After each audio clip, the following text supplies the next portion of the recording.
it's always easy to say somebody was on the wrong side of history because we have retrospect and they didn't. But this is a case where if you look back at Pierce's presidency from even the late 1850s, and certainly from the Civil War and beyond, it is easy to see that the Pierce presidency was on the wrong side of where history was going. In 1852, a Mexican War veteran named Franklin Pierce emerged as a dark horse candidate for president. The New Hampshire Democrat was reluctant to accept his party's nomination. Victory in the war had added 500,000 square miles to the United States, inflaming tensions between pro-slavery Americans and anti-slavery advocates over the question of slavery's expansion. And despite his New England roots, Pierce sympathized with supporters of slavery and viewed abolitionists as reckless fanatics. As today's guest, David Blight, notes, Pierce had a poor handle on public opinion. So what might we learn from Pierce's misguided belief that he could unite a nation in turmoil? I'm Colleen Shogan, and this is In Pursuit, a podcast that explores lessons from America's past to write the history of America's future. Episode 11, Franklin Pierce Fails to Read the Room. David Blight, welcome to In Pursuit. Thank you, Colleen. It's great to be with you. So on paper, few men before the Civil War were better prepared for the presidency than Franklin Pierce. Yet his administration largely believed only inflamed divisions across the nation. So what was his early life like? What was his experience? What was his career like before he became president of the United States? And what made us think that he might be a capable leader? He was born into politics. His father was a general in the Continental Army in the Revolution, and his father was the governor of New Hampshire. He goes to Bowdoin College. He is a lawyer at age 22. He's elected to this state house, state assembly, becomes the speaker in his 20s. He goes to Congress in his late 20s. I think at 29, he's in the U.S. Congress. At 32, he's a U.S. Senator. And then later, he is the governor of New Hampshire. So he had a record of every office you could hold on the path to high office.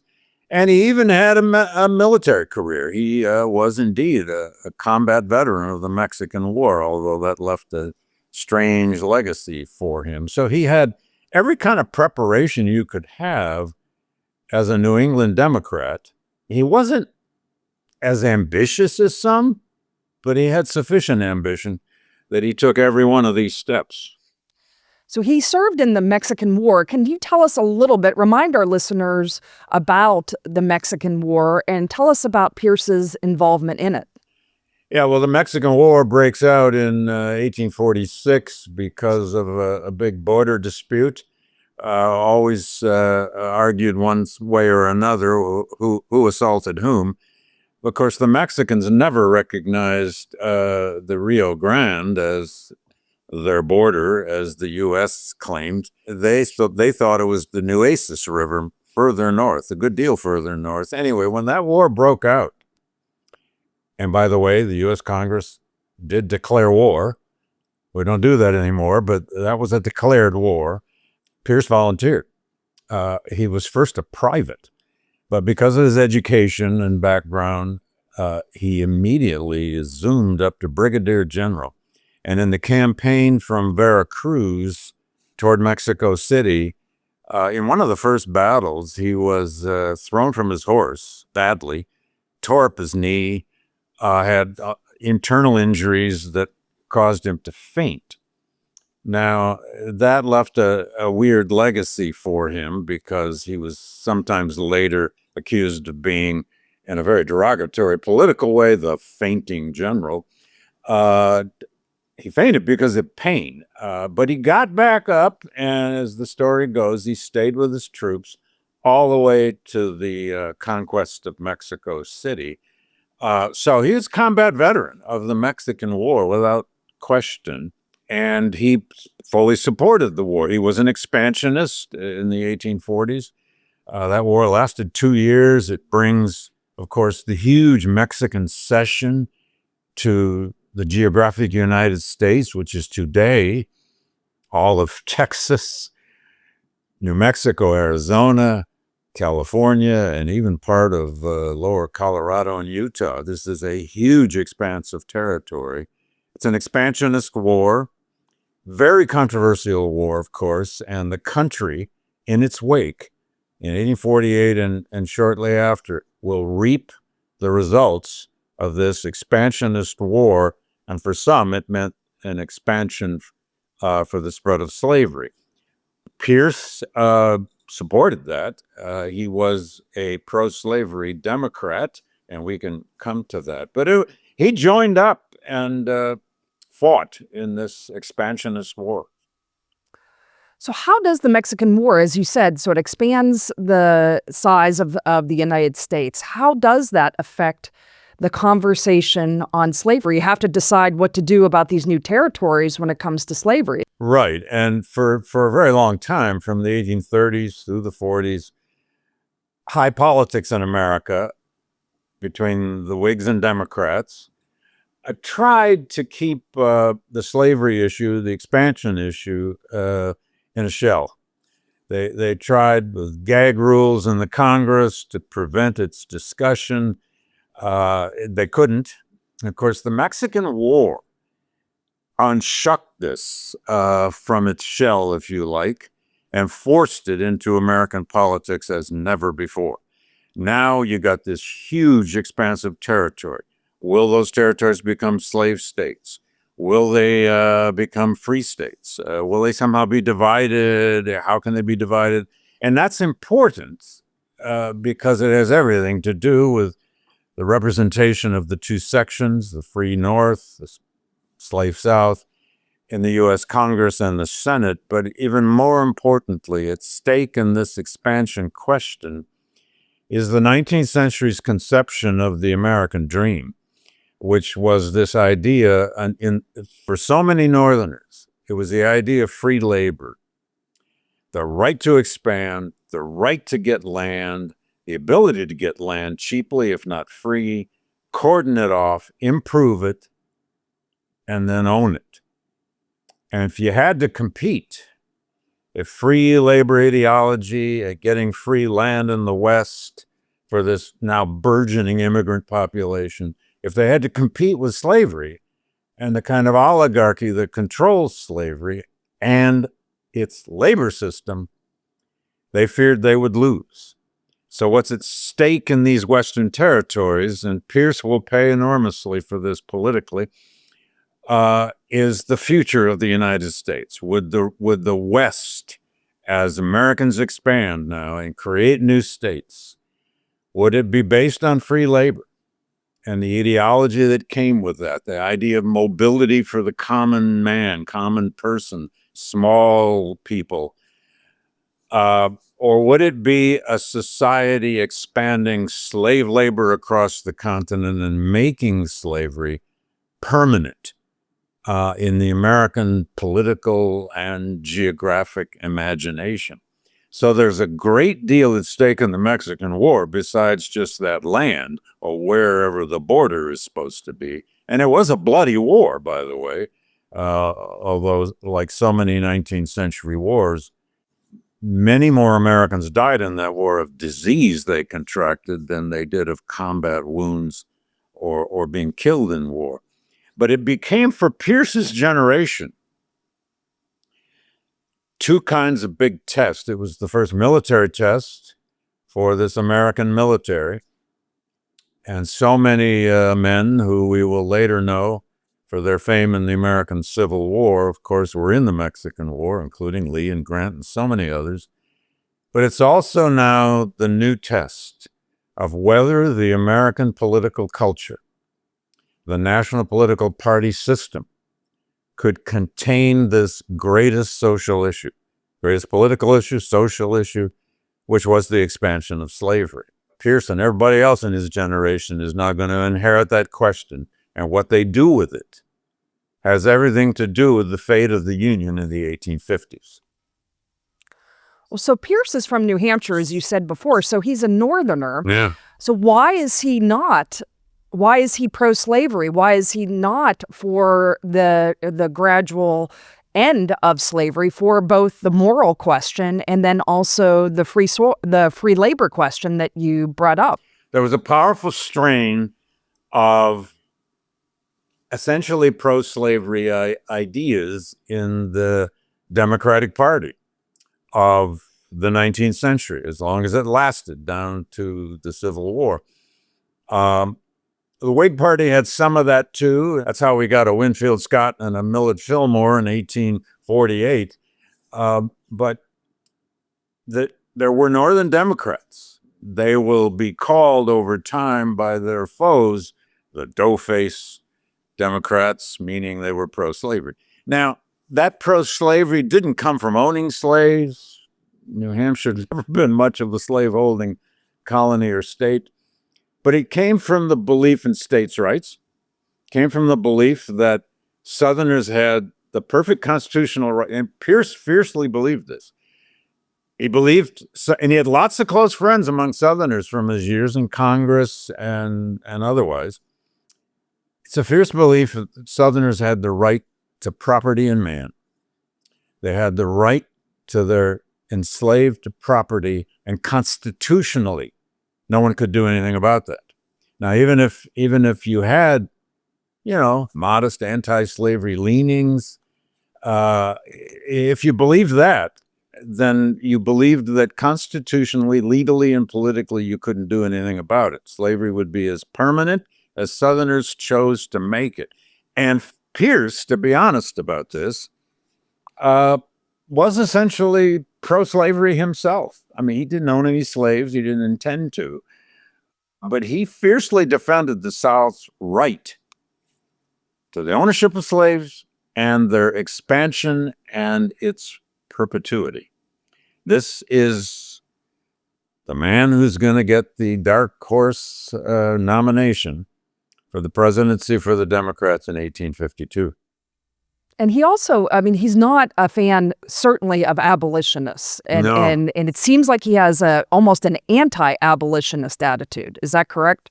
It is essentially correct. He believed, and he's not alone in this. Abolitionists were never very popular. Reformers, and particularly radical reformers, rarely are in our history. Sometimes they win the day eventually, but they're not very popular. Now, he believed, as did his father, as did his whole strain of Northern Democrats, that abolitionists were essentially fanatics.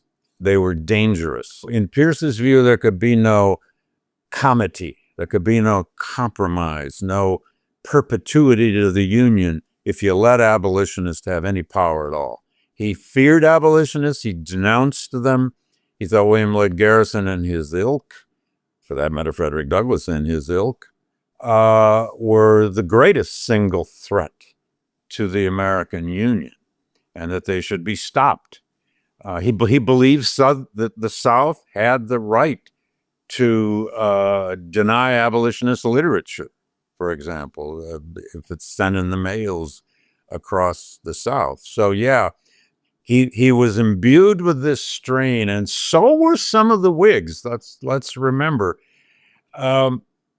Even Abraham Lincoln came of age politically with disdain for a radical abolitionist. Now he's going to become a kind of abolitionist. Lincoln was, with time. But Lincoln's political roots were in the Henry Clay wing of the Whig Party. So there's a deep strain of this across the North, and Pierce was out there kind of at the head of the spear among the Democrats, saying the biggest problem in America is not slavery, it's the abolitionists. So Pierce is not the most famous Democrat in the United States in 1852, but he does manage to secure the Democratic nomination for president. Was he happy about this? How did this come about? No. Well, particularly his wife, Jane, was not happy about this. I think it's complicated whether Pierce had the ambition to be president or not. He was reluctant and all of that. I mean, he did get the nomination as a true dark horse because the party couldn't agree on anyone else. And he was nominated on 49th ballot at their convention. He had some things going for himself, though. First of all, this career, every level of the American government, he could be portrayed as a war hero, which by 52 is important. Let's not forget Zachary Taylor, Winfield Scott, and others already, you know, if you had a military record, you used it. And Pierce also was extraordinarily good looking. I don't want to make too much of that. I mean, sometimes you look up Franklin Pierce and one of the first sentences is, he was the best looking American president ever. Okay, all right, so what? You know, but it wasn't the age of television, let's face it. Although when people met him, he was striking. Bright eyes, good looking guy. Articulate, he could be quite eloquent. Was very well educated. We're told he was enormously poised socially. You know, he'd been raised to be well met, and he was always good at that. He also had a drinking problem. Let's get that right out there on the table. And he had it very early. Even when he was in college, possibly before. In fact, when they got married, he and Jane, who was the daughter of the president of Bowdoin. Pierce went to Bowdoin. He married the president's daughter.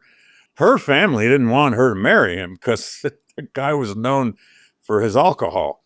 And that dogged Pierce the rest of his life. He had serious drinking problem, which was not unusual in American politics in these years, because Washington, D.C. was known to be awash in booze. The social culture of Washington, D.C., once he made it there, was wrapped around booze, or the result of booze in some ways. There's no question about that. But Pierce was reluctant about this. He didn't pursue the presidency with a blind ambition by any means. And to some extent, he only reluctantly accepted it. His wife did not want him. He actually left politics in the mid-1840s, promised, he went back to New Hampshire after being in Congress and the Senate, and promised his wife that his political career was over. He was going to stay home, had a very successful law practice. He was going to stay in law practice. Then came the Mexican War. Then came the politics of slavery in the West, and it drew Pierce back in. And Jane Pierce, as I recall, she fainted whenever she heard that he was nominated to be the Democratic candidate for president. That's the story that most of the sources say. That could be true. She's a very interesting woman. She was raised a pretty staunch Calvinist. She was the daughter of a congregational minister, which in Upper New England meant it's still Calvinism in the early 19th century. She believed in the divine providence of God. Things happened because God found them necessary. And in their family, that meant terrible tragedies. Their first two children, one died in infancy after only months. The second son died at only age 4 of disease. And then, it's usually the second fact you learn about Pierce, after the business that he's so good looking. A terrible train accident happened between his election and inauguration day. They were going north, I believe it was, out of Massachusetts into New Hampshire, with their third son, Benjamin, who I believe was only 11. And there was a terrible... Train accidents were not uncommon in the 19th century. It derailed. The train actually went off the tracks, I believe. Derailed. Mm-hmm. Both parents were somewhat injured, but not much. But the boy was killed. Mm-hmm. So now their third son, 11 years old, killed in the midst of this political process. Jane Pierce went in the morning. The stories are somewhat conflicting. She didn't want to go to Washington, and she didn't at first. She apparently asked Millard Fillmore's wife, to be hostess at the White House at first because she didn't want to go there. That didn't work out because Mrs. Fillmore got sick and herself died. Jane Pierce was not happy at the White House. In fact, the White House was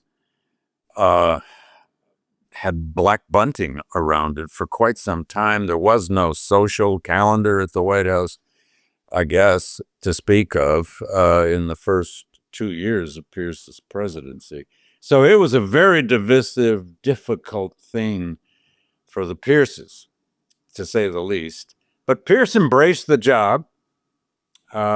She mostly went back to New Hampshire, although we're told she did hold teas in the tradition of first ladies at the White House, and she did weigh in here and there on political matters, which is kind of interesting. She apparently at least had some anti-slavery leanings, and according to the essay that appears in your own volume, which I'm grateful I had a chance to read,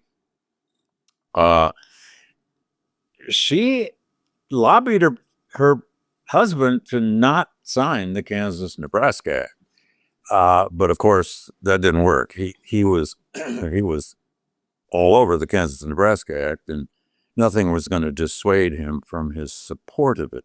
But you see in that relationship thousands of other relationships in the northern United States at this time. Slavery was dividing people. It was dividing families. It was dividing, neighborhoods, communities, regions, towns. And there were many different, it wasn't just people were pro-slavery or anti-slavery. There were many gradations of that. Just as today, we have many gradations of the things we fight over and that we're polarized.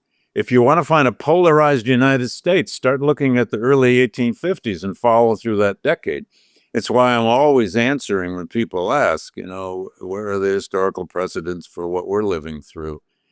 Well, unfortunately, there are quite a few of them, and maybe the best ones are there in the 1850s. That's both sobering and dangerous, but it's informative. We don't want what we're living through to end like the 1850s did.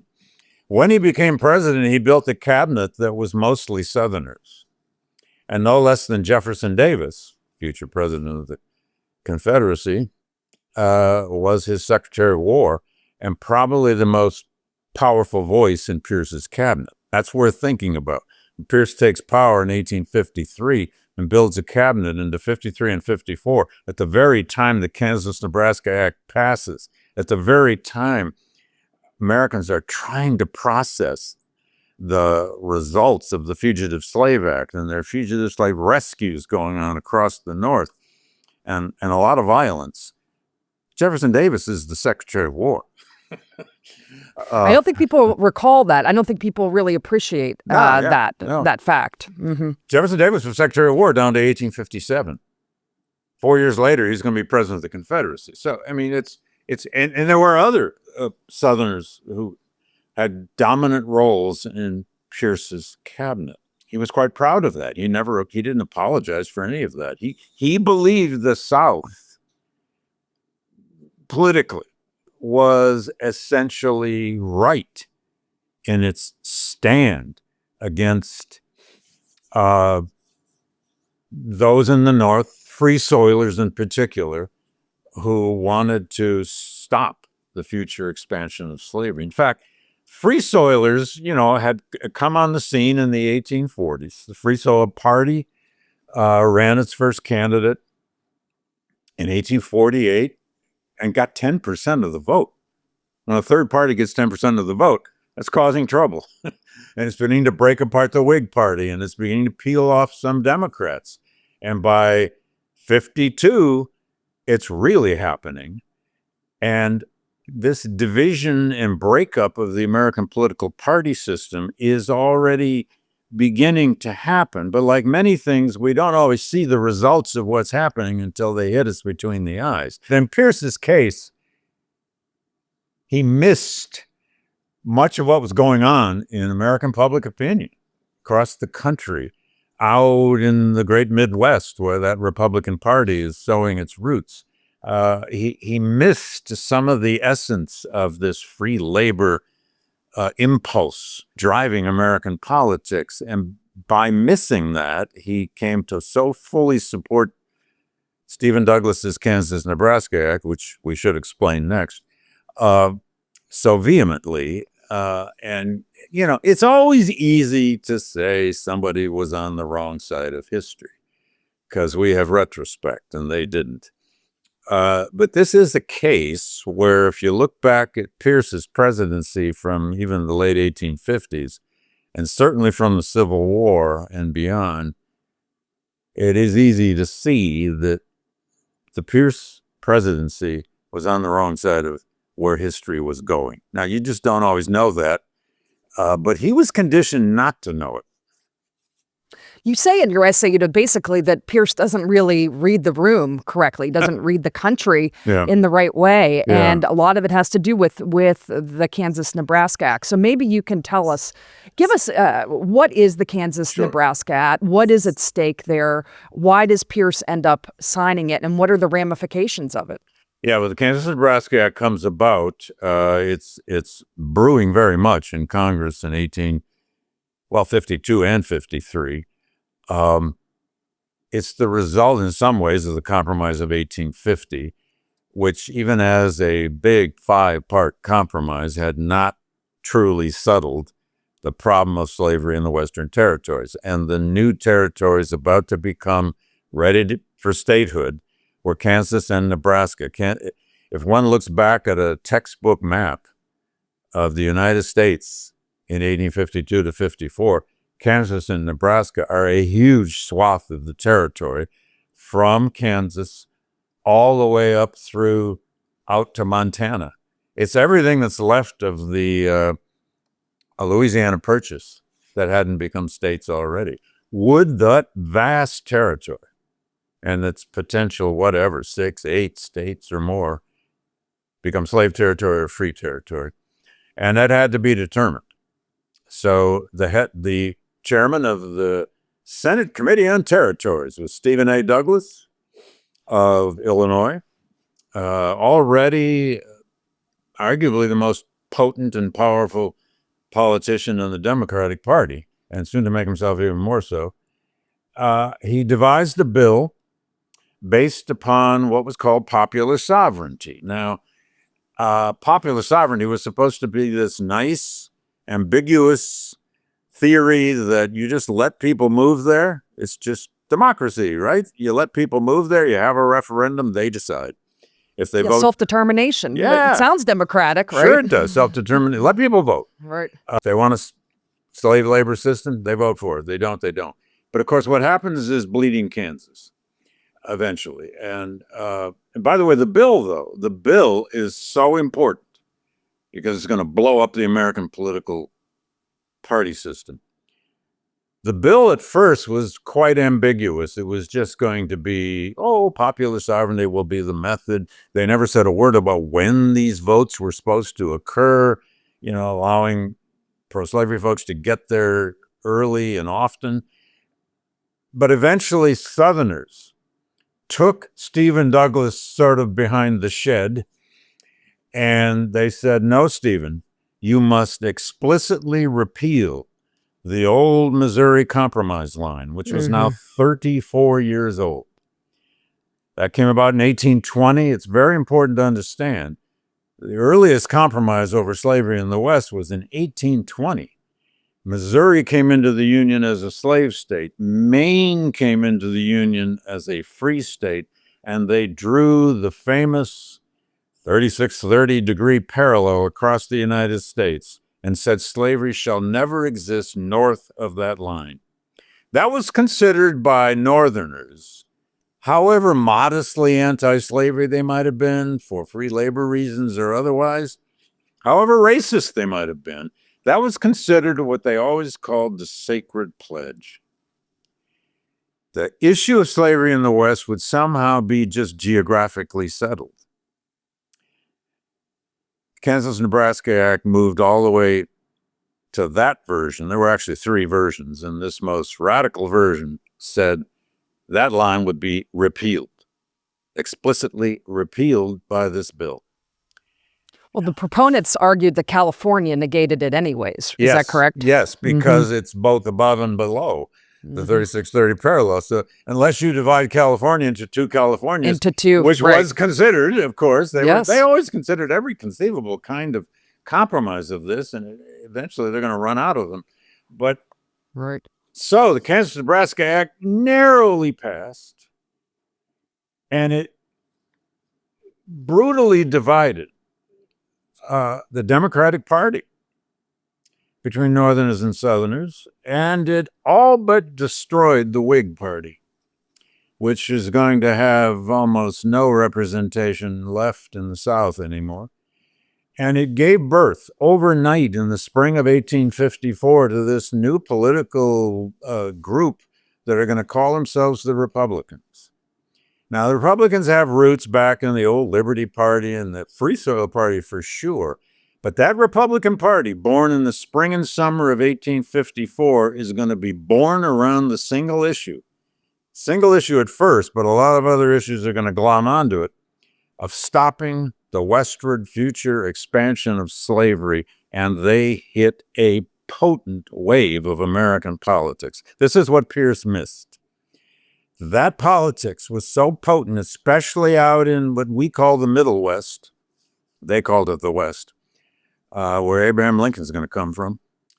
Man, that party is going to soar so fast. It still astonishes some students of this story. It is the fastest growing, most successful third-party movement in all of American history. And I always tell my students, if you really want a political realignment in America, and young people are always looking for that, aren't they? Aren't we? But honestly, if you want a true realignment in American history, you got 2 models. One was the 1850s and the slavery crisis, which ended in a civil war. The second was the Great Depression and the total economic collapse of the United States, which ended in the New Deal and eventually World War II. Which would you choose, a Civil War or a Great Depression? And the students always look at me like, huh? Anyway, the Kansas-Nebraska Act, because it carried the weight of all of these issues that seemingly had been compromised for 30-some years and more, had always been kind of breaking up the edges of the party system, now is going to explode it. The Whig Party will be effectively dead in the wake of Kansas-Nebraska. The Republican Party will replace it. And in 1856, that early, while Pierce is still president, but a lame duck. And Pierce doesn't win the nomination. No, he doesn't. He's eligible for another term, yes, of he course. He is. He didn't really want it. He doesn't secure the nomination for the Democrats. Right. Well, he is, if you like, soiled by Kansas-Nebraska. He's soiled by, it's a terrible pun, but he's soiled by free soilism and its potency. And the Democrats by 56 and 7 are going to go with the James Buchanan, who had been out of the country. Not Stephen Douglas. They don't go for Douglas. No, they don't go for Douglas. He is Kansas-Nebraska. But they go for a Buchanan who had been U.S. Minister to Great Britain. And he had been kind of a no opinion sort of guy, even though he was the ultimate pro-slavery Democrat in some ways. But he didn't have a reputation on this most divisive of issues. The Kansas-Nebraska Act does, partly because it's followed by this border civil war in Kansas, which is going to kill more than 200 people, a brutal, violent kind of mini civil war out there on the border. It's going to lead to all sorts of corruption in the attempted elections for the territory of Kansas. And by 1856, 55, 56, and 57, the country looks west and it sees nothing but conflict. It sees violence. It sees an issue that they hope and pray their political system can contain, but increasingly they have less faith in that. That's what the Pierce presidency, if you like, left the country. So the Civil War comes, and Pierce is no longer in politics. He's out of office. What did he think of the Civil War? What did he think of Abraham Lincoln? He had nothing but disdain for Lincoln and the whole lot of the Republicans. He did not support, quite literally, the Union war effort. He tried to discourage enlistment in the Union Army in New Hampshire. He was accused at times of disloyalty, although that's probably overdone. I mean, you can be anti-war, you can oppose a war policy, even as fundamental as the Union cause in the Civil War, without committing treason. And he thought Lincoln was a fool at first. He was part of that persuasion that believed Abraham Lincoln was a prairie bumpkin and had no business running the country in such a crisis. He'll have to eat those words eventually. So he was an anti-war, pro-slavery Northern Democrat throughout the war, and it caused him awkwardness at best. At least, I'm sorry, in New Hampshire. He's retired. His reputation, if you like, sinks even more because obviously thousands of New Hampshireites supported the Union cause and thousands died in it. And there he is by 1863, 64, and 65, still trying to argue this war was a mistake. And he opposed emancipation. I mean, quite literally, he didn't take a pass on that or anything. He opposed it. He thought it was a dangerous, fanatical idea, and he pretty well argued that to his dying day in 1869. It leaves a major strain in Pierce's legacy, and may have something to do. I don't know the whole story of this. It may have something to do with why the state of New Hampshire did nothing to memorialize him for something like 50 years after his death. I mean, he's the president of the United States from New Hampshire, and they did nothing to, no statues, no anything. It may have been because in the wake of the Civil War, the Union cause and ending slavery was just part of the identity of New England by then. And there was Franklin Pierce, the New Hampshire president, who had opposed it all. So, David, you alluded to this before. In Pursuit aims to unearth some of the most relevant lessons from our nation's past by looking at these presidents. And I'm starting to think, quite frankly, as we move forward, that we might learn just as much and maybe more from the presidents who we consider to be failures than the ones that we consider to be successes. Certainly Franklin Pierce is in the former, not the latter category there. So, I mean, as our last question, what can we learn from Franklin Pierce? Well, I love that question, Colleen, because it takes us actually back to the Constitution. A lot of different men have held this job, very different men. From all regions of our country. They've all had to exercise Article 2 and its powers, but anyone who bothers, and I would urge everyone to do it right now, read Section 2 of the Constitution. It's very short. The founders wanted a single president. They debated that. Hamilton famously wanted essentially a monarch. There were others who argued for a plural presidency. And so a committee. So whoever holds this office, first of all, inherits that Constitution, which is so limited. It doesn't say much.